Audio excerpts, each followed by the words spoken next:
It's been a pleasure to work with the New York Bar, work with Joe. I've spoken at Joe's law firm, Quinn Emanuel. We talk regularly on the Lawyers Depression Project. I've worked with Eileen. I've done a podcast in the New York City bar offices. So it just shows you how the wellness community just comes together. And if there's anyone who needed the wellness community, as I went through the practice of law, it was me.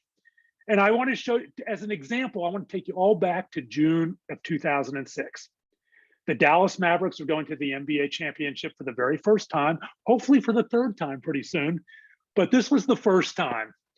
And my brother Mark had bought the team in January of 2000. We had had some success going to the playoffs, but this was our first trip to the big show. And as you might imagine, I was going to get some pretty good seats for those games. I also had the opportunity to get 2 tickets for friends. I called up my brother, said, sure, Brad, come on over. He gave me the 2 tickets, went back to my house, got on my phone. Think I called my friend? Nah. Probably thinking I sold them on eBay for some astronomical amount, right? Thinking like a lawyer. I didn't do that either because that would have been disrespectful to my brother, to the team, to myself. I took those 2 tickets and I traded them to my cocaine dealer for $1,000 in cocaine. Really celebrating my 20th year as a practicing lawyer. Selling them on eBay was disrespectful, but trading them to my cocaine dealer, perfectly acceptable. How the mind works in addiction. My dealer shows up at my house. I was high class, he delivered. He hands me the 2 tickets. I go running upstairs to my home office. I dumped all the cocaine out on my wooden desk, looking at it like I'm Scarface. If you've seen Scarface, wanting to go and have the little cocaine there on my nose. And of course I had to do some, but cocaine had long stopped giving me the feeling of confidence, self-love, and acceptance that I achieved when I had done it for the first time in a bathroom in Dallas, Texas in the summer of 1987, and instantly became psychologically dependent on the feeling of loving myself for the first time in my young life. So I line it out and I roll the dollar bill, and cocaine users were kind of an ironic bunch, especially in pandemic times. You wash your hands, you use a Purell, but we'll stick a dollar bill up our nose that's been used by God knows who, right? And it has God knows what on it. But I was never going to see that high again, the first high, just pain and shame and paranoia. Do I hear the cops outside? Woo, woo, woo. I go peeking through my nailed shut curtains, literally nailed shut because I'm all paranoid. There's no one out there. I hide the cocaine. I drive to a home improvement store where I buy electrical faceplate outlets, a drill, and a saw. I book it back to my house. I go to the drywall in the closets upstairs with the drill and the saw, and I cut these rectangular fake electrical outlets. I take the cocaine, I put it in smaller Ziploc baggies, and I slap it behind all these fake electrical outlets. Take the drill, going bzz, bzz, bzz, bzz, thinking I'm the smartest lawyer ever. Like the DEA, the cops, and the drug dogs have never thought of that one before. And I did, and of course, I did some more. And again, it was just pain and shame. And now the cops really are outside. They're not, but I'm paranoid again. About an hour later, I go back to those same electrical outlets. Bzz, bzz, bzz, bzz. I take out all the cocaine. I go to my master bathroom and flush it down the toilet. Now it's about $900 worth. The next morning comes, I wake up. Did I do that? Wait. Nah, Brian, you didn't. I flushed all my cocaine down the toilet. There's another game tonight. Another call to my brother.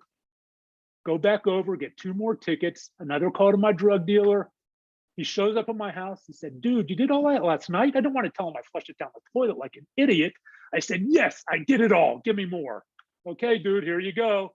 Back up to my home office. Rinse, wash, repeat. Dump it out on the desk. Line it out.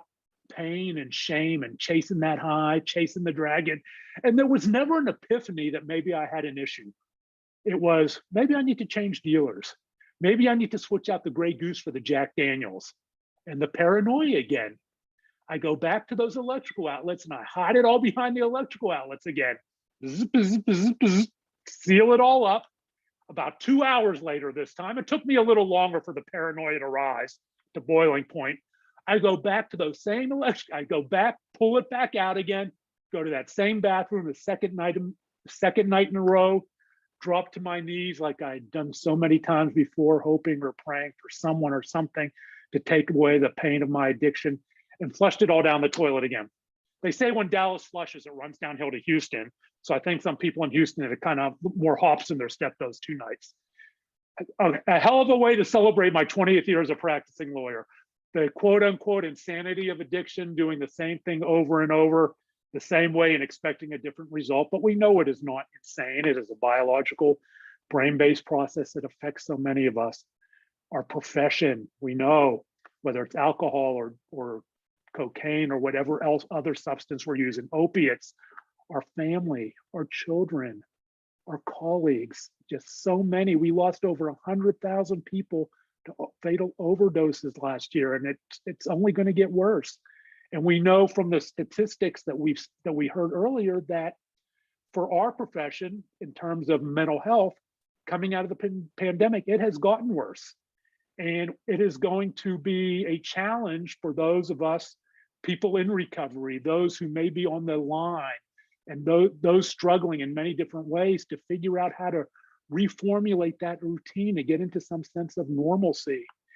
And for me, it wasn't just cocaine. By the time I was 18 years old, as a freshman at Penn State, I developed an eating disorder, bulimia.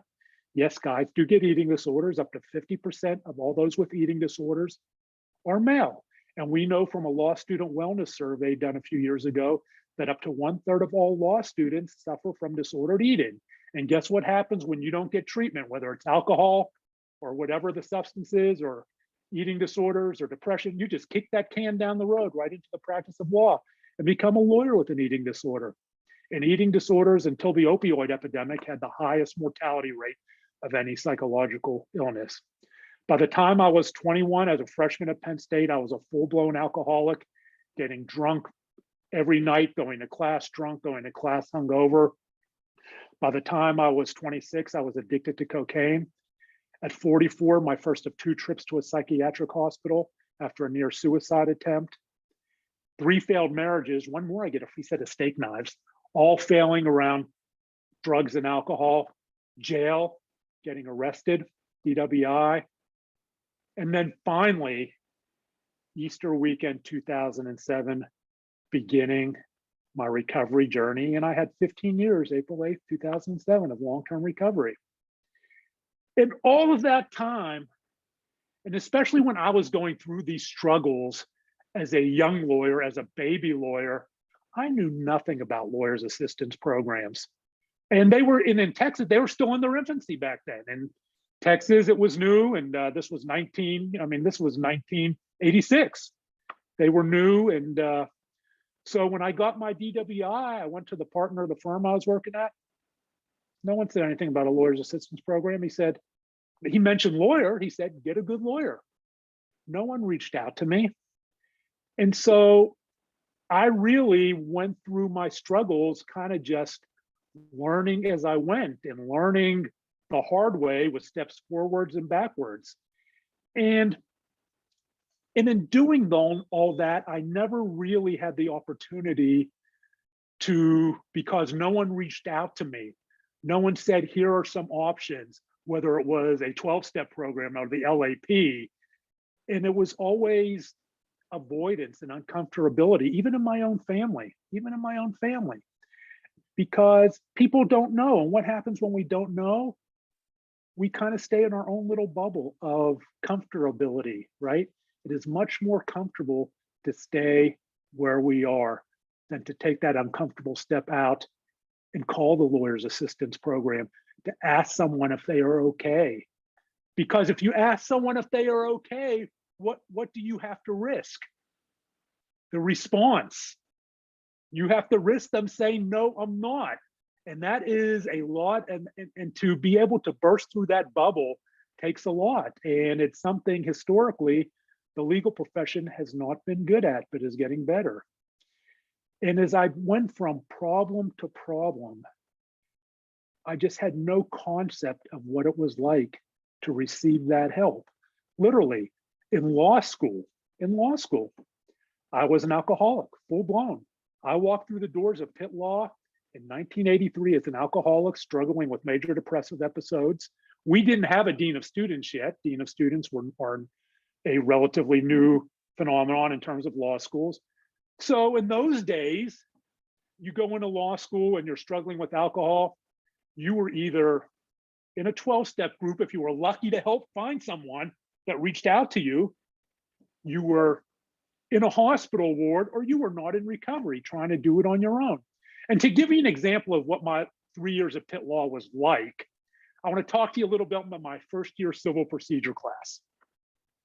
I had been out all night partying, drinking. I show up, I didn't have my books. I smell, I'm sweating, and I'm still drunk. I sit in my assigned seats, and my two seatmates are looking at me because they can't go anywhere, right? They're assigned. I said, dude, just take the L, get out of here. And I'm trying to shrink in my seat, get as small as I can. Don't call me, don't call me, don't call me. Mr. Cuban, what do you think about this problem on the board, this jurisdictional problem? I think it was Pennoyer v. Neff. He scribble, scribble, scribble, scribble. Well, professor, I don't have my books. I'm not ready. I'm still intoxicated. I'm shrinking further in my seat, getting small. Get small, Brian, get small. Okay, he's going to go on to someone else. Well, Mr. Cuban, when you say you're not ready, do you mean you're not ready for this example? What about this example? Scribble, scribble, scribble, scribble, scribble. Professor, I'm not prepared. The Socratic method, right? Well, Mr. Cuban, when you say, and I uttered a expletive that began with F, and my voice projects, got up and ran out of the room. And that was my 3 years at Pitt Law as an alcoholic. I did make it through, but I graduated near the bottom of my class. No one ever reached out to me. I never reached out to anyone else. And I left the doors as an alcoholic. I moved to Dallas, Texas as an alcoholic. I was an alcoholic when I discovered cocaine in 1987, and Katie barred the door. The moment I discovered cocaine, and for the first time in my life, I looked in the mirror and loved myself for the very first time as a young man. And I had never known that experience of loving myself before. And so I had to love myself again and again and again. Give me more cocaine, give me more cocaine, give me more alcohol to balance it out, give me more alcohol to balance it out. Tough to practice law in an ethical way or practice at all. I know what you're wondering. Does he still have his license? Has he been disbarred? No, but it wasn't for a lack of trying. And I say that tongue in cheek, but we all know. We know how it is in the Texas Bar Journal, and I'm sure in the New York Bar Journal. You look in the back pages, and there they are. You know, the sanctions, the disciplines, the resignations, the disbarments, and there'll be a fairly high correlation to mental health issues of one form or another. And so I failed the Texas bar exam 3 times, all because of that, drugs and alcohol being more important to me. The first time I took the Texas bar exam, my study aids were 3.5 ounces of cocaine, a fifth of Jack Daniels, a liter of Tab, and bar review books I'd borrowed that weekend. Those are my study aids. That is how I defined my existence. Just surviving. Drugs. How can I not feel? What can I do to not feel? If I can't love myself, I will just not feel anything. And when I began my recovery journey, and I began looking around and seeing what my colleagues were going through, the colleagues I've lost to suicide, to addiction, to overdoses. And I looked at what I thought needed to be done. My first stop were the lawyers assistance programs.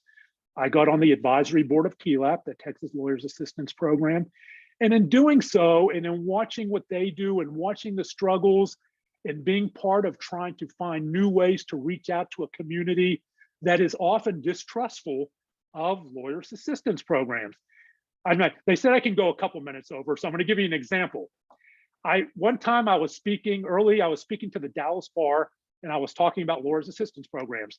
And after the event, a seasoned trial lawyer comes up to me and he goes, Brian, I know what you're saying. I'm talking about them being confidential. I know what you're saying, but if you go to the LAP, it's going to get out. And they're going to know. And you're done. Well, how do you know that? Well, another lawyer told me. Well, how did he know? Did he use it? No, I think another lawyer told him. So you're a seasoned trial lawyer coming to me with a guy told a guy who told a guy. And that is the stigma, right, around with for some lawyers with lawyers assistance programs. But the support the LAPs need is so important. The work we do is so important because my facts may sound weird. Yeah, trading Dallas Mavericks tickets for cocaine. Yeah, those facts are a little weird. But the consistency of the struggle tends to be the same. Trying not to feel, impacting our work, impacting our families. And lawyers assistance programs struggle often, I know in Texas we do, for the funds to provide those services, for the funds to provide the counselors. So in closing, I just want to say, support your local lawyers assistance programs. They are often the first line of defense, the first call that is made, whether it's anonymously, whether it's, which is fine. In Texas, we can text. And it's not going to get out. It's not going to get out that you ratted your colleague out. It's not ratting. You're saving a life. You are saving a life potentially. And support the program's ability to do that by helping them have the funding to continue. Thank you.